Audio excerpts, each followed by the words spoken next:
Türkiyə prezidenti bildirib ki, Fələstin, Sudan, Azərbaycan, İran, Şimali Kipr, Türk Respublikası, Ukrayna və İraqın təhlükəsizliyi birbaşa Türkiyənin təhlükəsizliyi ilə bağlıdır.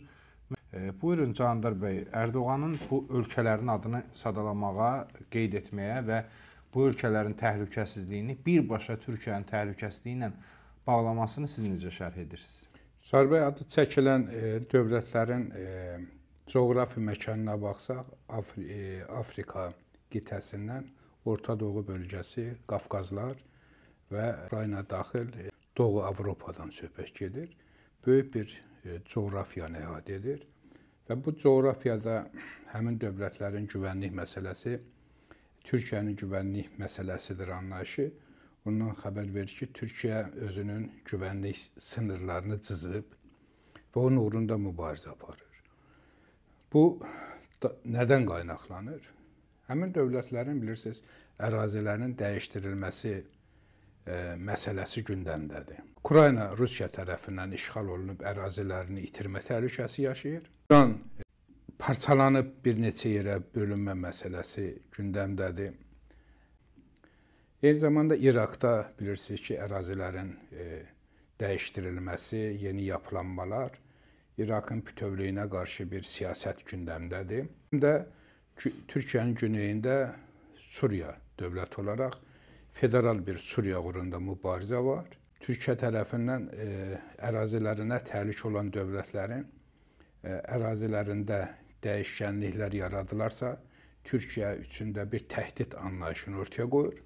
Bu da ondan xəbər verir ki, Türkiyə öz unitar bütünlüyü uğrunda mübarizədə həmin dövlətlərin də ərazilərinin dəyişdirilməsinə qarşı mübarizədə olacaq. Burada digər dövlətləri götürsək, Sudanda da bilirsiniz, bir sıra hərəkətlənmələr var. Türkiyənin orada əskəri gücü var. Bölgədə, Somalidə, Cibutidə, o bölgə körfəz dövlətləri olaraq Türkiyə üçün böyük strateji əhəmiyyət daşıyır.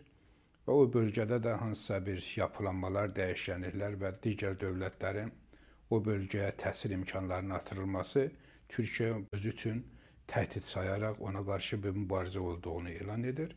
Türkiyə elə bir dövlətdir ki, güvənlik konsepsiyasına uyğun olaraq arıcıl və prinsipial olaraq gerçəkləşdirsin. Sayın Ərdoğanın Zelenski ilə olan görüşü zamanı belə bir açıqlama verməsi, özəlliklə Rusiya kimi dövlətə və Orta Doğuda olan İsrail dövlətinə açıq mesaj verməkdir ki, siz bölgədə Rusiya, Ukraynada, İsrail, Orta Doğuda dövlətlərin ərazi bütövlüyünə qarşı həmlənizi davam etdirsəniz, bu Türkiyəyə qarşı bir savaş məsələsi kimi dəyərləndiriləcək.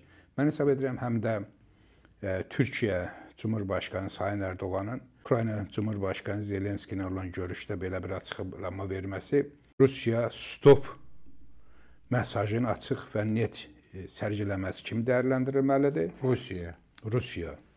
Və eyni zamanda həm də Rusiya bir mesajdır ki, siz barışıq yolunu seçdiyiniz zaman Ukraynada hansısa ərazi iddiasında ola bilməsin. Ukraynanın bütün sınırlarını tanımaq şərtindən Rusiyanın sınırlarını tərk etməlisiniz. İndiki vaxtda bu mümkündürmü Candar? Bu, Türkiyə artıq dövlət olaraq bu fəlsəfənin içərisindədir. Mən hesab edirəm ki, Türkiyə İsraili necə ki bugün Orta Doğuda durdura bilibsə, eyni zamanda Rusiyanı da Ukrayna uğrunda mübarizədə nəinki durdurmaq, onu geri çəkilmək uğrunda mübarizədə Türkiyə üstünlüyü əldə edəcək və Türkiyənin istəyi gec olacaq.